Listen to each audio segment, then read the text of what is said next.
And we are rolling. Hi, Gregory. Hi. This is Mark Goldberg with the UN and Global Affairs blog UN Dispatch, speaking with Gregory Johnsen, a PhD candidate at Princeton University. And Gregory, you are a bona fide Yemen expert, a hot commodity these days. So unfortunately, this is going to be a limited chat. You have to get going for another interview in about 20 minutes. But hopefully in that time, we can get as deep as we can into these issues. Now, Gregory, as it happened, I scheduled an interview with you, before Yemen was hot in the news, well before the the Christmas Day bombing attempt. And the reason I wanted to talk to you about Yemen is because it had sort of percolated in my UN news sphere as the place of a big humanitarian crisis. Now, that humanitarian crisis is something I'd like to get into a little later, but first, I just Yemen obviously has been front page news for the last couple of weeks, and I can only imagine, as a Yemen expert, you have seen things in the media that sort of make your head scratch, that make you slap your forehead, and I'm wondering if you can kind of go down the list of sort of improper themes or unfull descriptions of the conflict in Yemen or Yemen in general, and sort of what you see as sort of perceived media offenses so far. Yeah, well, there are a number, and of course, different times I feel like my ears are bleeding, or I want to rip my eyes out of my head. But such is sort of the nature of the game. I think there are a few sort of journalistic cliches that get bandied about by people without a great deal of experience in the country. So one of the things that you often see referenced in the media are things like Yemen is Osama bin Laden's ancestral homeland, as if that were something that sort of explained all of Yemen without actually having to go there or do any research there. I would point out that Robert Worth of the New York Times a few months ago wrote a really, really excellent article on this, debunking this myth. There's no evidence whatsoever that Osama bin Laden ever spent any time in Yemen. His father was certainly from there, but his father made his fortune in Saudi Arabia, and Osama bin Laden was shaped by his experience in Saudi Arabia. Certainly bin Laden has many times referred to Yemen, as have numerous other jihadis, but this is, I think it's misleading and disingenuous to refer to Yemen this way. Mm-hmm. Another thing I think that gets sort of bandied about is that guns outnumber people in Yemen 3-1. And there's been a number of surveys done, well, not a number, but one very good survey done by Derek Miller, which I think actually gets at really the roots of the arms trade within Yemen, dealing with how many actual weapons there are. And I think this is something that should be required reading. Mm-hmm. Another one I think that gets talked about is that the Yemeni government doesn't really have any control outside of the capital. And this isn't quite accurate. The Yemeni government does have some control. It is able to affect change in certain areas. Certainly in some areas, it's able to affect much greater change than in other areas. But when it wants to, it can even go into the tribal regions and carry out different agreements with the sheikhs. It can do different things there that at least according to the media portrayal, it often isn't able to do. Another issue that I often have, and this is something that at different times, some of the things that I've written have been guilty of this, so this is something I need to be careful of Fair as well. enough. And that's referring to some of the spaces in Yemen as ungoverned or undergoverned spaces. And I think this really misses the issue, because it's not as if there's no rule or no order in these spaces. There certainly is. It's just not a rule or order that's imposed by the central government. Mm-hmm. It's what's in Yemen known oftentimes, particularly in the north and particularly in tribal regions, as urf, which is this sort of tribal or customary law. Mm-hmm. And so I think it's a bit of a shorthand, and this idea that Yemen is this wild, wild west sort of Indian country outside of Sana'a, something where anything and everything can happen. It's completely chaotic. That is also misleading. Mm-hmm. Now, to get into Yemen as sort of in a general overview, I think it's very easy when when thinking about Yemen, to become overwhelmed by sort of the totality of the crises that the country is facing. Mm-hmm. So I tend to think of these in sort of three distinct layers, if you will. So at the top, you have this elite rivalry that's largely taking place behind closed doors, out of sight. This is something where individuals within the president's family are really attempting to position themselves to take up power once he departs the scene. Mm-hmm. There's also numerous other very powerful tribal business families that are trying to turn their political clout into muscle as well. Mm-hmm. Below this level, and that's a very, I think, important level up at the top, even though outsiders like ourselves, we don't know a great deal about it. There are a lot of palace intrigue, many different rumors. It's very Byzantine, if you will. But still, this, I think, is very, very important. And from time to time, we get sort of some of the reverberations, if you will, of what's taking place there. Mm-hmm. Below this, in the second layer, are these trio of security crises that I think most people who have come to Yemen in the last little bit know something about. This is the Houthi insurgency in the north, this civil war, which I think is what drew your interest initially. This is part of the major humanitarian crises in Yemen. Mm-hmm. And then there's, of course, the increasingly violent calls for secession from the south, as well as a resurgent al-Qaeda threat. And so these are this middle layer is really what I think grabs the lion's share of the headlines. Mm-hmm. Below this, we have what I would call foundational challenges to the state. These are things like the state is running out of water. The state is losing money, and it's mm-hmm. losing money through a loss of oil exports. Mm-hmm. There's rampant corruption within the government. Illiteracy rates are incredibly high. Education is very low and inadequate in most places. Mm-hmm. There's an antiquated infrastructure in the country that's crumbling. Poverty is very high. Mm-hmm. There are really just a laundry list of problems with Yemen. And so that tends to be how I think of Yemen, sort of in an overview. And one of the important things to realize about these sort of three different strata, if you will, is that they all exacerbate and play off of each other. So al-Qaeda takes advantage of the civil war in the north and the calls for secession from the mm-hmm. south. By the Yemeni military is active in both places, and so then it has less attention to put towards al-Qaeda. Mm-hmm. Some of these insurgencies have sprouted up because the country's losing money, and when Yemen loses money, it's like throwing sand in the machine. The traditional way that President Saleh has attempted to govern is no longer sustainable, because he's often attempted to govern by playing different opposition groups off against one another. And this is no longer sustainable when he no longer has the money to do it. So that, I think what you just explained seems to be a really important framework, I guess, to understand the sort of panoply and of conflicts in Yemen. Although, again, in the media, you see a lot of. It seems that there are comparisons that some pundits draw to Afghanistan and Pakistan. And I'm wondering, do you see any utility in those comparisons, or is there mostly sort of peril when you go down that path?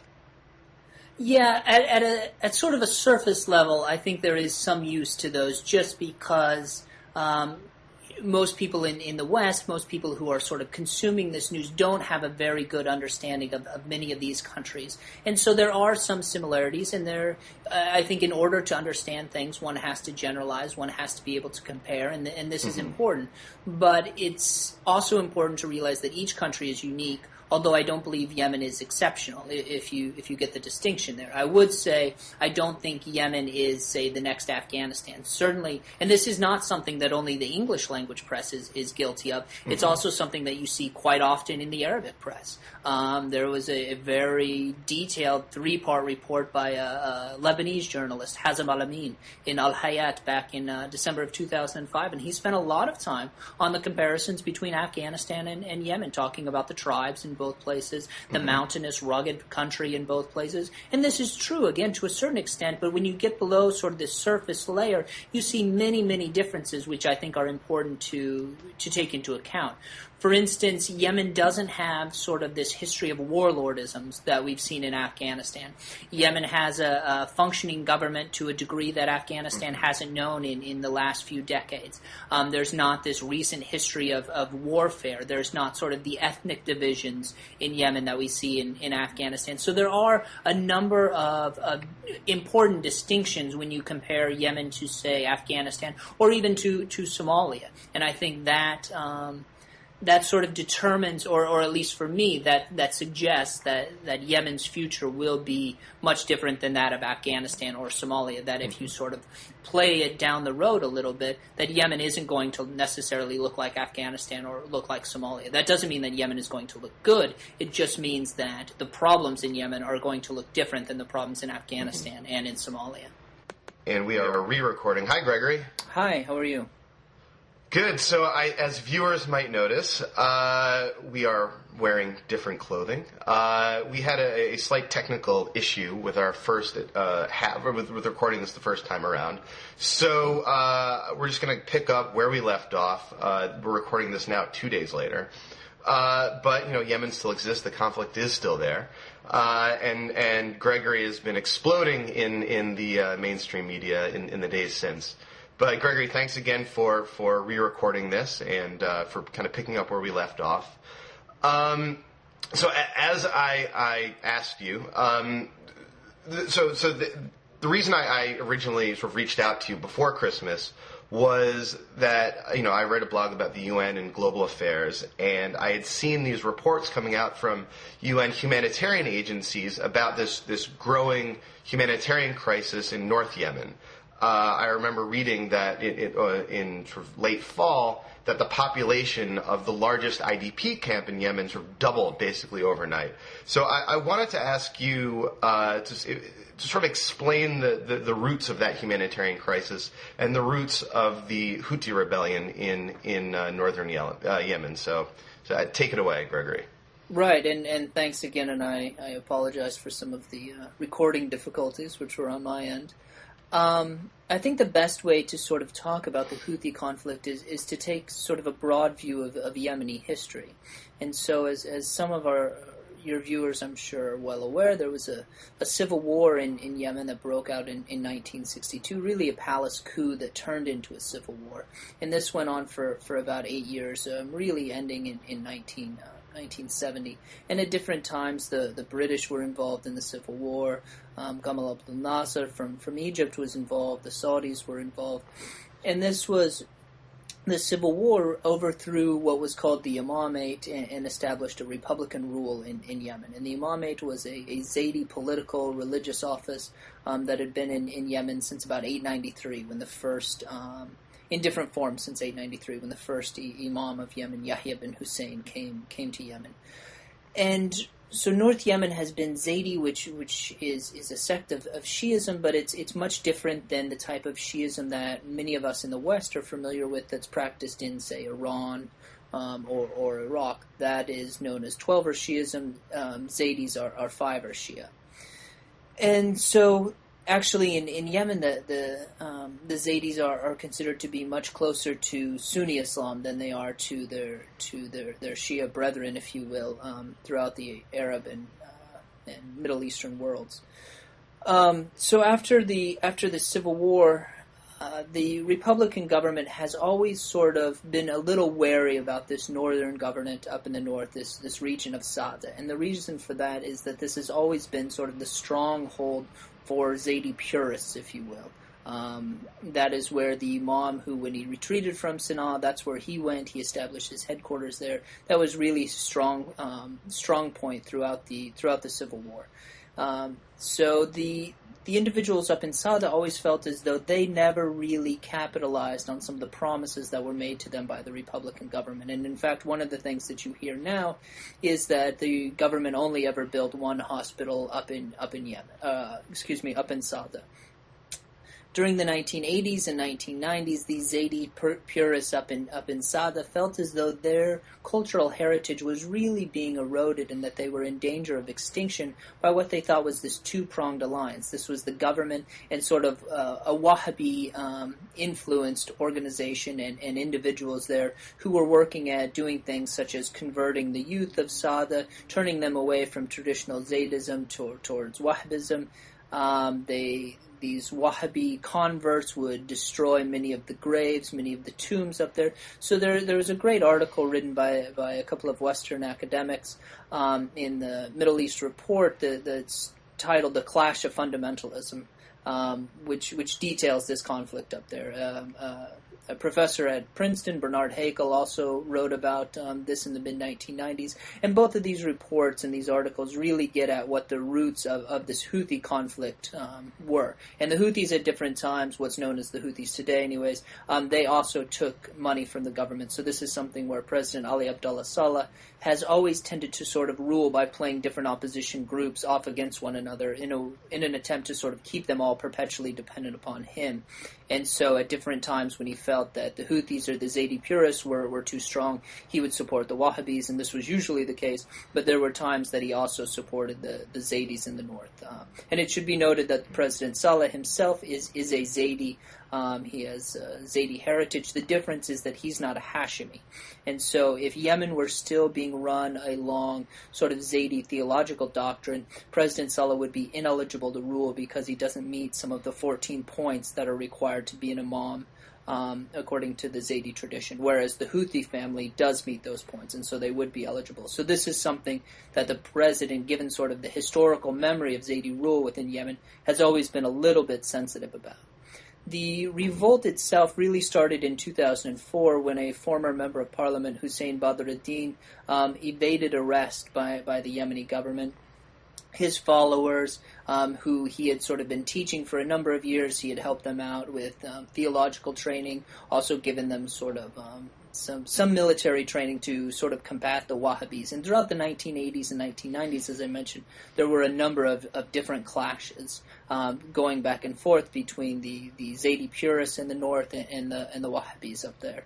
And this really spilled over in 2004, and the government went in, it tried to arrest him, and then it sort of got in a little bit over its head, I think, at least. And we had a very sort of brutal round of fighting that ended in September of 2004 when Hussein was killed by the Yemeni government. But that did not put down the rebellion. This is something that we're now in what's often called, at least in the Arabic press, the sixth round of conflict. And this is one that is one of the most vicious rounds that we've seen since the sort of overt fighting began in 2004. Saudi Arabia has been involved in this now since November. The Yemeni government is increasingly unable to put down the threat there. And it's something that, as the war has went along, it's really taken on a logic all its own. That is, government mismanagement of the war has sort of drawn in a number of tribes into the conflict where, not necessarily out of any ideological loyalty to the Houthis, but rather because the government destroyed their lands or destroyed their crops or killed someone in their village. And so you have this incredibly now murky and multifaceted conflict that's going on a number of different levels. And so it's not clear if sort of Abdul Malik al-Houthi, one of the younger brothers of Hussein, who's currently leading the Houthis, really has control over all the fighters up there or not. Another thing that makes this conflict so intractable is that members on both sides, both on the Houthis as well as the government side, if you can even talk about it as a two-sided conflict, which I think is slightly misleading, but for our purposes might work. But members on both of these sides are benefiting greatly from the war economy that's going on and making money and making a lot of it. Can I ask you, what are Saudi's interests in sort of seemingly joining with the Yemeni government in trying to suppress the Houthis? I've seen reports that they, launched military strikes against the Houthi rebels. Right, so this is a very complicated question, but a very important one. In my view, I think that Saudi Arabia is the most important actor within Yemen. It has a very complex, a very complicated relationship with Yemen. So if you compare, say, Saudi Arabia to the U.S., then you really see the differences. So the U.S. is focused almost exclusively on al-Qaeda in Yemen, whereas Saudi Arabia, given its geographical proximity to Yemen, is really focused on a number of different issues. So Mohammed bin Nayef, the Saudi's counterterrorism chief, really heads sort of the al-Qaeda part of Saudi Arabia's portfolio to Yemen. But it's unclear whether there's one individual who's really running Saudi policy towards Yemen, as opposed to just a series of individuals who have little chunks of the portfolio. It used to be that a man, a prince, now Crown Prince Sultan, was running the kingdom's portfolio to Yemen, but he's been sick for a number of years, and his council, as well as him, I never really thought had a great understanding of Yemen. That is, Saudi Arabia put a great deal of money into Yemen, most of it bypassing the central government and going towards tribal friends. I think it'd be too much to call them clients. But Saudi Arabia never really seemed to get a great return on the money that it poured into Yemen. So their active conflict in the north started in November when a number of Houthis or Houthi fighters sort of went across the border. Now, it's a very complicated sort of issue here, but essentially the Houthis claim that a month earlier the Yemeni government had went into Saudi territory and sort of used Saudi territory to carry out some flanking maneuvers against Houthi positions. They said at the time that they warned the Saudi government not to allow the Yemenis to do that. And since the beginning of the conflict, the Saudis have often been involved sort of helping the Yemeni government, supporting the Yemeni government. In fact, in 2008, they tried to get Hussein al-Ahmar, a son of a very prominent sheikh who's now passed away, in Yemen to sort of lead a tribal militia against the Houthis. So they've certainly been against the Houthis from the beginning. But in November, the Houthis claimed that the Yemeni government, for a second time, used Saudi territory to carry out some flanking maneuvers, and they retaliated by going across the border and striking at those Yemeni government military positions. The Saudis then used their incursions across the border as a pretext to then carry out raids. And since then, Saudi Arabia has been very actively involved in the conflict, a conflict that it doesn't quite seem to understand that well. And my belief is that Saudi involvement in the conflict will do much more to sort of expand and extend the war than it will to limit the war itself. And can I ask you, so if President Obama called you up tomorrow and invited you to participate in a meeting of the National Security Council and said, Gregory Johnsen, what's your advice? What should we do? What should U.S. policy be? What would you advise? Towards, leaving aside the sort of fanciful nature of that scenario, but towards the Houthi conflict in particular, or towards Yemen I think towards U.S. policy towards Yemen, which as you seem to suggest, also would include sort of a reworking, I guess, of America's bilateral relationship with Saudi Arabia as well. But in general, if Obama, was having a National Security Council meeting on Yemen and wanted some outside advice, what would you give him? Well, I think one of the things is that the U.S. has to realize what its influence and what its leverage is in Yemen. So I don't think that the United States' impressions of its own leverage always square with reality. That is, I think that the U.S. tends to believe that it has more influence in Yemen than it actually does. But the U.S. does have a significant influence, I think, with Saudi Arabia, and the U.S. has particular points in Yemen where it can influence policy. Now, I was in Yemen in July and August of 2009, and I spent a great deal of time talking to people from many different segments of society, some that I've known for a number of years, others that I just met on this trip. And one of the things that I was really struck with then, as I am now, is that there really is no military solution to the conflict in the north. I mean, all of the crises, all of the challenges that the Yemeni government is facing really play off of and exacerbate each other. So when you look at the conflict in the north, this is something that has been sort of off and on for a number of years, since June of 2004. And the Yemeni government recently has felt as though its inability to really militarily put down this conflict has emboldened calls for secession in the south. So you see the playoff. You see how what people in the West often see as sort of individual crises are all sort of lumped together by the Yemeni government itself and thought of in sort of a coherent package, if you will. And so the Yemeni government feels that by carrying out a very strong reaction against the Houthis in the north, they will also send a very strong signal to the south. But by their inability to put this down, they're also sending a signal to the south. I believe that there's no military solution to the conflict in the north, that this has to be something that's a political solution that can be worked out. And in fact, the Houthis have claimed on any number of occasions that they're ready to deal.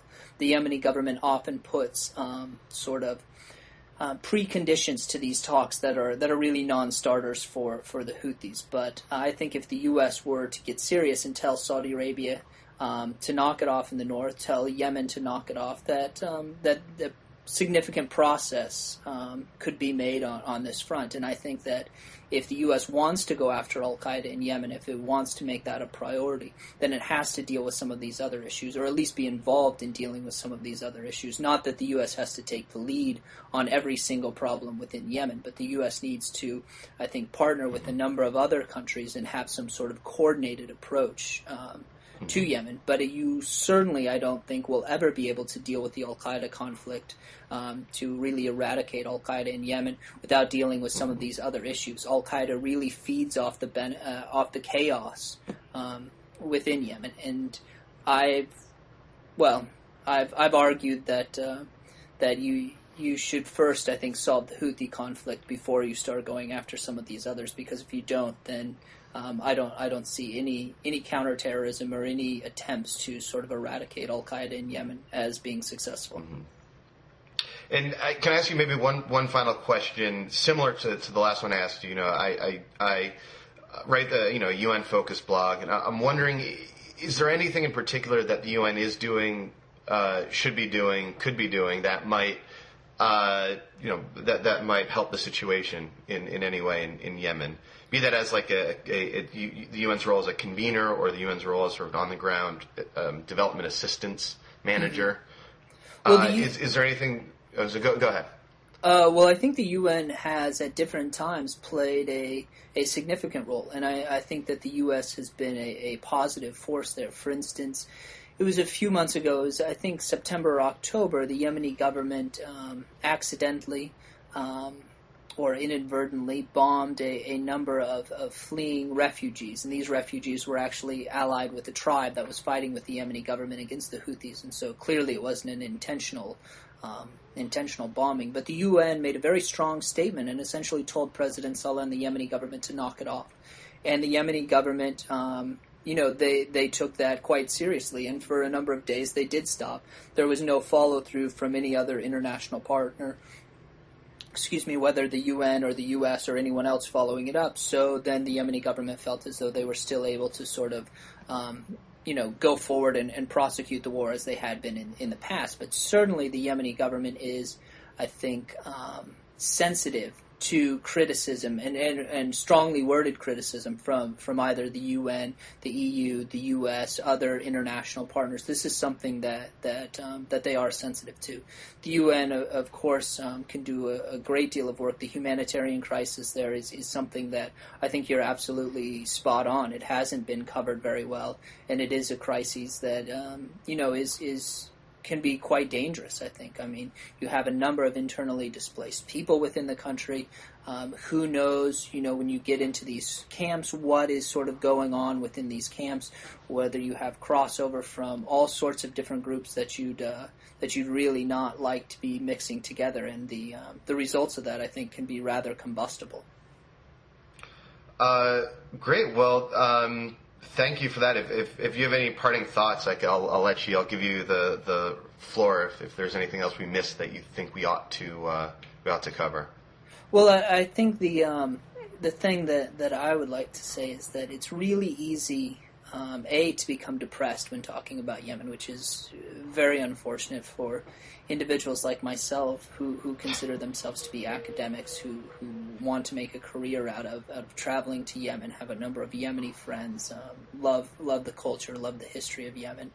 It really is easy to get depressed, and it's easy to become overwhelmed when thinking about sort of the totality of the challenges that face Yemen, that face President Saleh, that face the government today, and really struggling to sort of see your way out. And I had a conversation with a presidential advisor, a Yemeni presidential advisor, the last time I was in the country, and he pointed me towards an Arabic book, essentially a chronicle of the 18th century, and he was essentially making the comparison that, look, Yemen has seen far worse than we're in today, and survived. And I think that opinion and the opinion of a number of other foreign experts, individuals that I personally have a great deal of respect for their opinions, say the same thing, that look, Yemen will be able to muddle through these challenges. It just sort of bounces around. Sarah Phillips, an Australian academic, I think has a great phrase calling the Yemeni government sort of a government of crisis management,